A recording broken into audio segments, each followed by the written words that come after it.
दोस्तों अगर आपका पासपोर्ट बना हुआ है या आप बनवाने की सोच रहे हैं तो आपको ये नए नियम जरूर जान लेने चाहिए। विदेश जाना अब आसान होगा क्योंकि सरकार की तरफ से पासपोर्ट के लिए कुछ न्यू रूल्स लागू किए गए हैं। इसके अलावा एक नियम ये भी आपको जानना चाहिए कि अगर आप विदेश यात्रा पर गए और उस समय आपका पासपोर्ट खो गया तो आपको क्या करना चाहिए। वहीं अब अगर आप नया पासपोर्ट बनवाते हो तो आपको पासपोर्ट ऑफिस के भी चक्कर नहीं लगाने पड़ेंगे क्योंकि देश में कई जगहों से पासपोर्ट फ्रॉम होम तक बनवाने की सुविधा शुरू हो चुकी है। और एक अच्छी खुशखबरी है, पुलिस की नेगेटिव रिपोर्ट के बावजूद भी आपका पासपोर्ट बन पाएगा। हाईकोर्ट की तरफ से एक नया आदेश जारी किया गया और मिनटों में अब आप घर बैठे ही पासपोर्ट के लिए अप्लाई कर पाएंगे। केंद्र सरकार की तरफ से ये भी बड़ी सौगात दी गई है, मतलब पासपोर्ट बनवाने की सुविधा आपको घर पर ही मिलेगी। स्लॉट बुक करने के लिए मोबाइल वैन भी आएगी। आपको पासपोर्ट बनाने के लिए पासपोर्ट ऑफिस नहीं जाना पड़ेगा, गोते नहीं लगाने पड़ेंगे। तो ये कई सारे नए अपडेट जानेंगे पासपोर्ट को लेकर। टोटल 5 नए नियम, न्यू रूल्स एंड रेगुलेशंस जो कि इस साल 2025 से लागू हो चुके हैं। देश के हर एक आम आदमी, आम नागरिक को जरूर जान लेने चाहिए। चलिए दोस्तों बिना टाइम वेस्ट किए सीधे एक एक करके 5 नए नियम देख लेते हैं। पहला तो ये अपडेट देखिए आप, पासपोर्ट को लेकर हाल ही में हाईकोर्ट की तरफ से एक नया फैसला सुनाया गया जिसमें कहा गया कि पुलिस की नेगेटिव रिपोर्ट के बावजूद भी आपका पासपोर्ट बन पाएगा। जी हाँ, राजस्थान हाईकोर्ट ने एक केस की सुनवाई करते हुए कहा कि नेगेटिव पुलिस रिपोर्ट किसी भारतीय नागरिक को पासपोर्ट से वंचित करने का कोई आधार नहीं है। हाईकोर्ट ने यह भी कहा कि पासपोर्ट अथॉरिटी रिपोर्ट मानने के लिए बाध्य नहीं है, बल्कि खुद स्वयं के विवेक से यह फैसला करें। अदालत ने यह स्पष्ट किया है क्योंकि पासपोर्ट अधिनियम 1967 के प्रावधान पासपोर्ट प्राधिकरण को पासपोर्ट जारी करने से पहले जांच करने की अनुमति देते हैं, तो इसलिए वह यात्रा दस्तावेज चाहने वाले व्यक्ति के पिछले इतिहास के संबंध में पुलिस सत्यापन रिपोर्ट मांग सकता है। लेकिन पुलिस वेरिफिकेशन की रिपोर्ट अगर नेगेटिव भी आती है तो भी मतलब किसी नागरिक को पासपोर्ट से वंचित नहीं किया जा सकता है। जस्टिस अनूप कुमार ढांड की पीठ ने इस बात को लेकर यह बड़ा फैसला सुना है। ठीक है, वैसे हाईकोर्ट की बात हो रही है तो एक और फैसला देख लीजिए, आपके बच्चे की कस्टडी रखने वाला अकेला पेरेंट भी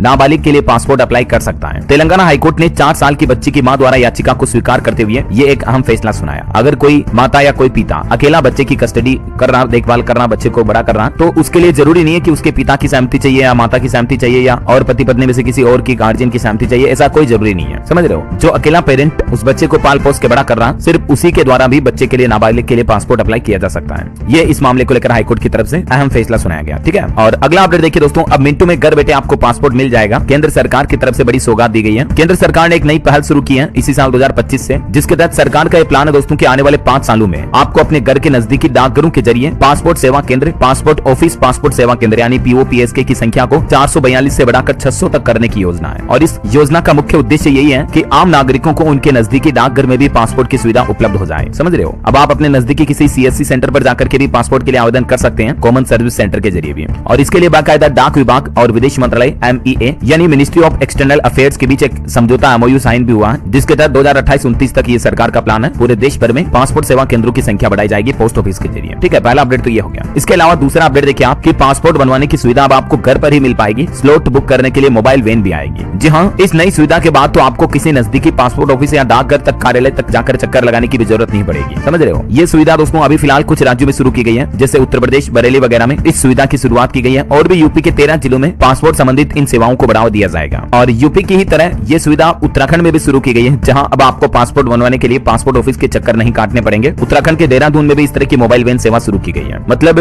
गाड़ी आएगी आपके घर तक और उसके जरिए आप घर बैठे ही पासपोर्ट अप्लाई कर पाएंगे। आपको कहीं पासपोर्ट ऑफिस में नहीं जाना पड़ेगा। ठीक है ना? इसके अलावा पासपोर्ट से जुड़े डॉक्यूमेंट को लेकर भी कुछ नए नियम लागू किए गए दोस्तों। अब वोटर ID के बिना भी आपका पासपोर्ट बन जाएगा। बस ये 3 दस्तावेज यानी डॉक्यूमेंट आपको अपने साथ में रखने हैं। अच्छा, अभी तक मौजूदा नियम के मुताबिक दोस्तों अगर आपको तत्काल पासपोर्ट के लिए अप्लाई करना है ना, तो 13 तरह के अलग अलग दस्तावेज यानी डॉक्यूमेंट देने होते थे। तो ये डॉक्यूमेंट काफी ज्यादा थे, लोगों को काफी कठिनाई भी आती थी। लेकिन अब पासपोर्ट के दस्तावेजों की संख्या को कम करके पासपोर्ट बनवाना आसान कर दिया सरकार ने। 18 साल से ज्यादा उम्र के लोगों को तत्काल पासपोर्ट बनवाने के लिए अब केवल ये 3 दस्तावेज यानी 3 ही डॉक्यूमेंट देने पड़ेंगे। और इन 3 डॉक्यूमेंट में ये शामिल है दोस्तों, एक तो आधार कार्ड, एक पैन कार्ड और आपका फोटो पहचान पत्र। बस ये 3 डॉक्यूमेंट चाहिए। इसके अलावा कुछ और मैंडेटरी डॉक्यूमेंट होंगे, जैसे राशन कार्ड, शैक्षणिक संस्थान द्वारा जारी छात्र का फोटो पहचान पत्र भी अनिवार्य होगा अगर 18 साल से कम आयु वाले कोई तत्काल पासपोर्ट के लिए आवेदन करते हैं तो। ठीक है, बाकी अगर आपका ड्राइविंग लाइसेंस नहीं है, बैंक पासबुक भी नहीं है, तो उसके बिना भी आपका पासपोर्ट बन जाएगा। ये डॉक्यूमेंट की अनिवार्यता को भी समाप्त कर दिया। इन डॉक्यूमेंट की बाध्यता अब नहीं रहेगी। वोटर ID, बैंक पासबुक वगैरह ये पहले कंपलसरी डॉक्यूमेंट थे तत्काल पासपोर्ट के लिए। ठीक है, लेकिन बिहार राज्य से नई पहल शुरू की गई है, जिसके तहत अब आपका तत्काल पासपोर्ट बनवाना बहुत ही आसान होगा। चलिए अगला अपडेट देखिए, विदेश यात्रा करने वालों के लिए भारत सरकार ने एक और बड़ा फैसला लिया है। अब निजी डेटा एकत्र करेगी सरकार। जी हाँ, जो भी लोग अब विदेश जाएंगे उनको अब कई तरह की जानकारी सरकार को बतानी होगी। मतलब आपकी पर्सनल डेटा, पर्सनल जानकारी बाकायदा केंद्र सरकार आपसे पूछेगी कि उस यात्रा पर आपने कितना खर्च किया, आपका खर्च किसने और कैसे उठाया, कितने पैसे खर्च किए। मतलब ऐसा तस्करी वगैरह को रोकने के लिए सरकार की तरफ से ये नियमों में बदलाव किया जा रहा। कौन कौन सी जानकारियां ली जाएगी, ये पूरी लिस्ट आप देख सकते हैं। आपसे आपका टिकट, PNR नंबर वगैरह पूछा जाएगा। इसके अलावा आपका mobile number, phone number, email वगैरह जानकारी भी भरनी होगी। आप किस ट्रेवल एजेंसी के जरिए जा रहे हैं, ये जानकारी भी गवर्नमेंट आपसे एयरपोर्ट पर पूछेगी। अगर एक एयरलाइन ने टिकट दूसरी एयरलाइन को बेचा हो तो कोड शेयरिंग इन्फॉर्मेशन भी प्रोवाइड करनी होगी। बाकी आप कौन कौन सा सामान ले जा रहे हो, कितने दिन तक ठहरोगे, कहाँ कहाँ क्या कुछ आपका पूरा रूटीन जानकारी अब गवर्नमेंट लेंगी, ठीक है ना। चलिए अगला अपडेट आ रहा है, अब नहीं होगा पासपोर्ट में फर्जीवाड़ा, एसपी और कमिश्नर की बढ़ाई गई जिम्मेदारी। इसको लेकर नई गाइडलाइन भी जारी कर दी है। पश्चिम बंगाल में आए दिन पासपोर्ट बनवाने में जो फर्जीवाड़े के मामले सामने आते रहते हैं, तो उसके बाद बंगाल सरकार और पुलिस कमिश्नर के द्वारा कुछ नए आदेश जारी किए गए हैं। देखिए रिपोर्ट कहती है कि इस साल भी मतलब बीते साल 2024 में भी खूब चला फर्जी वीजा और पासपोर्ट बनाने का खेल। आईजीआई एयरपोर्ट यानी इंदिरा गांधी इंटरनेशनल एयरपोर्ट ने भी 203 से ज्यादा एजेंट ऐसे पकड़े जो कि लोगों के फर्जी पासपोर्ट वीजा वगैरह इस तरह के डॉक्यूमेंट बनाते थे। पंजाब, दिल्ली, पश्चिम बंगाल समेत कई राज्यों में नकली वीजा और पासपोर्ट बनाने की फैक्ट्रियों तक का भंडाफोड़ हुआ, समझ रहे हो। तो ऐसे उठे गए बदमाशों से तो आप सावधानी रहें। और बाकी पासपोर्ट मामले में बंगाल के डीजीपी भी बोले कि वेरिफिकेशन के लिए पुलिस जिम्मेदार नहीं है। पासपोर्ट मामले पर प्रेस कॉन्फ्रेंस के दौरान राज्य पुलिस के डीजी ने, जिनका नाम राजीव कुमार है, उन्होंने जोर देते हुए कहा कि पुलिस पासपोर्ट एड्रेस के सत्यापन के लिए जिम्मेदार नहीं है, बल्कि ये कार्य पासपोर्ट प्राधिकरण के अंतर्गत आता है। तो ये भी पासपोर्ट को लेकर एक आदेश है। इसके अलावा देखिए आप भारत के पासपोर्ट के लिए एक और अच्छी खबर आई है। भारत के पासपोर्ट की रैंकिंग ग्लोबल लेवल पर बढ़ी है। अभी दुनिया के इन 124 देशों में अब सफर करना और आसान होगा। दरअसल पासपोर्ट रैंकिंग में सुधार के बाद अब कई देशों की यात्रा करने के लिए आपको वीजा लेने के लिए ज्यादा मशक्कत नहीं करनी पड़ेगी, क्योंकि दुनिया में हमारे पासपोर्ट की वैल्यू बढ़ी है। अब ये लिस्ट आप देख सकते हैं, ये 58 ऐसे देश हैं जहां ई वीजा की फैसिलिटी भी शुरू हो चुकी है, जिनको भारतीय भी ले पाएंगे। ऑनलाइन ही आप घर बैठे ई वीजा के लिए अप्लाई कर पाएंगे, ठीक है। इसके अलावा इन और 26 देशों ने भी वीजा फ्री फैसिलिटी शुरू कर दी है, जिसमें शामिल है दोस्तों Thailand, Bhutan, Nepal, Mauritius, Malaysia, Kenya, Iran. इन देशों में अगर आप यात्रा करते हो तो आपको कोई वीजा लगाने की जरूरत नहीं पड़ेगी, वीजा फ्री एंट्री मिलेगी आपको। बाकी ये 40 ऐसे देश हैं जहां वीजा ऑन अराइवल की फैसिलिटी भी मिलती है, आप वहां पर जाकर के भी वीजा ले सकते हैं एयरपोर्ट पर लैंड होने के बाद। अभी दुनिया की बात करें दोस्तों तो भारत का पासपोर्ट कितना ताकतवर है, इसको लेकर रैंकिंग लिस्ट सामने आई है, जिसके तहत दोस्तों अभी दुनिया भर में सिंगापुर का पासपोर्ट सबसे मजबूत है, जबकि पाकिस्तान जो कि हमारा पड़ोसी देश है उसका पासपोर्ट सबसे कमजोर है। भारत की बात करें तो भारत हेनले पासपोर्ट इंडेक्स में 83वें नंबर पर पहुंच चुका है, जो कि भारत के लिए एक अच्छी बात है। ये 5 देश दूसरे नंबर पर हैं। कुछ छोटे देशों की बड़ी हैसियत है क्योंकि उनका पासपोर्ट रैंकिंग काफी स्ट्रॉन्ग है।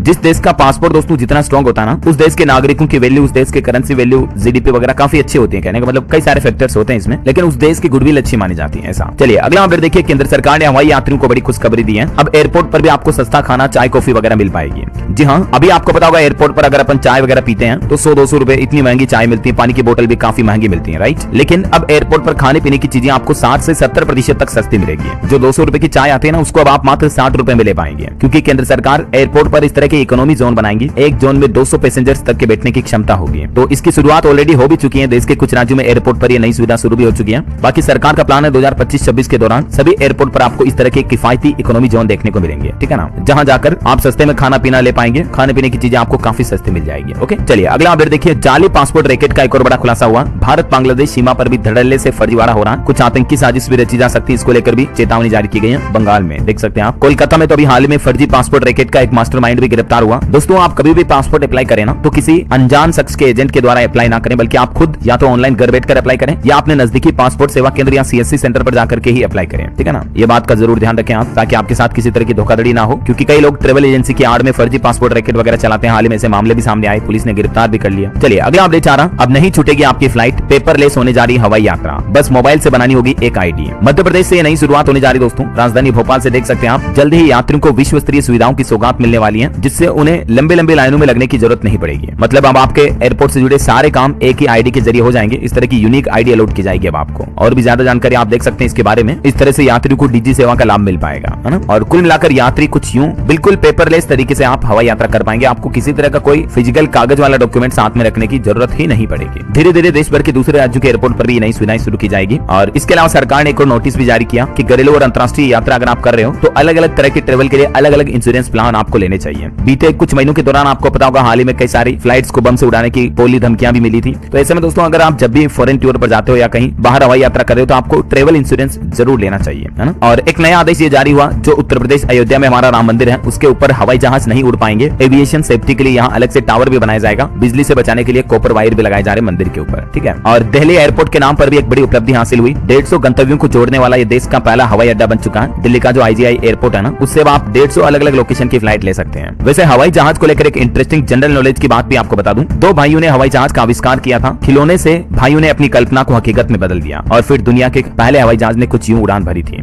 इन भाइयों का नाम था दोस्तों राइट ब्रदर्स। अगर आप ज्यादा जानकारी राइट ब्रदर्स के नाम से इंटरनेट पर सर्च करोगे तो आपको मिल जाएगी। सबसे पहले इन दोनों ने ही कुछ इस तरह का एरोप्लेन हवाई जहाज बनाया था जिसने उड़ान भरी थी और इसी के मॉडल को आगे जाकर आधुनिक हवाई जहाज के रूप में कन्वर्ट किया गया। ये बात है 17 दिसंबर 1903 की। चलिए अगला अपडेट देखिए, बिहार में अटक गए 25,000 लोगों के पासपोर्ट। एक बड़ी वजह से ये पासपोर्ट अटके हैं हैं और आप भी ये गलती ना करें, वरना आपके भी पासपोर्ट बनाने में दिक्कत आ सकती है। वजह क्या समझिए जरा। ईसीआर और नॉन ईसीआर का अंतर समझना बहुत ही जरूरी है। पासपोर्ट बनाने के लिए इसे देख करके समझ करके ही आवेदन करें, क्योंकि दोनों ही पासपोर्ट अलग अलग लोगों के लिए बनाए जाते हैं, समझ रहे हो। तो ये 25,000 लोग ऐसे थे जिन्होंने ईसीआर से नॉन ईसीआर में या नॉन ईसीआर से ईसीआर में आवेदन कर दिया। तो जो मजदूर वर्ग होते हैं वो ईसीआर पासपोर्ट के लिए आवेदन करते हैं। हालांकि पोर्टल और मोबाइल ऐप दोनों के लिए एक ही है। ईसीआर और नॉन ईसीआर क्या है, अलग अलग कैटेगरी आप देख सकते हैं, उम्र वगैरह के हिसाब से सरकार ने कैटेगरी तय कर रखी है। तो आप भी जरूर अगर पासपोर्ट का ऑनलाइन अप्लाई करते हो या किसी के जरिए अप्लाई करवाते हो तो ये पॉइंट का जरूर ध्यान रखें, वरना आपको पासपोर्ट में दिक्कत आ सकती है, ठीक है ना। अच्छा, एक महत्वपूर्ण अपडेट कि अगर आप विदेश यात्रा करते हो, कहीं फॉरेन में गए और आपका पासपोर्ट खो गया तो आपको क्या करना चाहिए, क्योंकि फिर तो वहां की पुलिस आपको पकड़ लेगी। एयरपोर्ट पर तो आप बिना पासपोर्ट के फ्लाइट भी नहीं ले पाएंगे। तो पासपोर्ट खोने पर आपको सबसे पहले क्या करना चाहिए, आप जिस भी किसी कंट्री में हो नजदीकी पुलिस ऑफिस में जाकर शिकायत करें।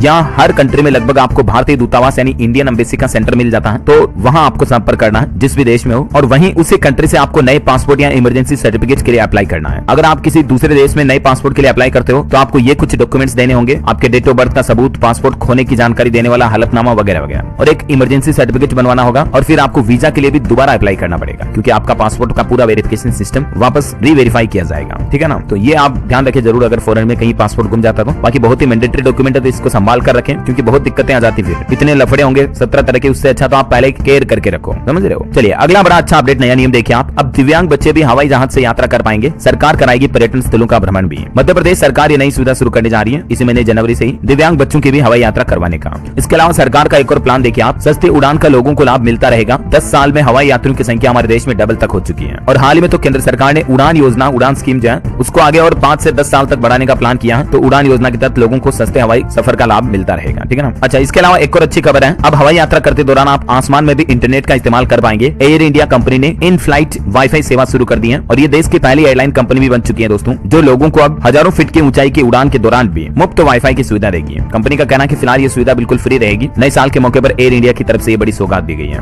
10,000 फीट की ऊंचाई पर भी आपको फ्री में वाईफाई की सुविधा मिलेगी, ठीक है ना। फिलहाल इन फ्लाइट से ही ये सुविधा शुरू कर दी गई है। धीरे धीरे एयर इंडिया अपनी सारी एयरलाइंस में सुविधा शुरू करने का प्लान कर रही है। और एक अपडेट देखिए आप, हवाई यात्रा करने वालों ने बनाया रिकॉर्ड। भारत में पहली बार 5 लाख से ज्यादा पैसेंजर ने ट्रेवल किया एक ही दिन में, सिंगल डे में। ये भी इंडियन एविएशन सर्विस में नया रिकॉर्ड बना है। 17 नवंबर को बीते साल ये रिकॉर्ड बना था, ठीक है ना। और एक अच्छी खबर है, अगर आप थाईलैंड, बैंकॉक वगैरह घूमने जाते हो तो आसान होगा। पंजाब अमृतसर एयरपोर्ट से भी बैंकॉक की सीधी फ्लाइट सेवा शुरू हो चुकी है। इसके अलावा ठीक इसी तरह की सेवा उत्तर प्रदेश के लखनऊ एयरपोर्ट से भी शुरू होने जा रही है। यहाँ से भी आपको बैंकॉक, भुवनेश्वर वगैरह के लिए डायरेक्ट फ्लाइट सर्विस मिलेगी अब। ओके, तो ये दोस्तों हवाई यात्रियों और पासपोर्ट से जुड़े कुछ new rules and regulations update उम्मीद आपको जरूर जानने मिले होंगे। वैसे आप कौन से राज्य में रहते हैं, आपके राज्य का नाम मुझे नीचे कमेंट करके बताइएगा, ताकि मैं आपके राज्य सरकार के नए नियम, बड़े फैसलों की जानकारी भी आपके मोबाइल तक पहुंचा दूंगा। और बाकी इस वीडियो को लाइक और शेयर करना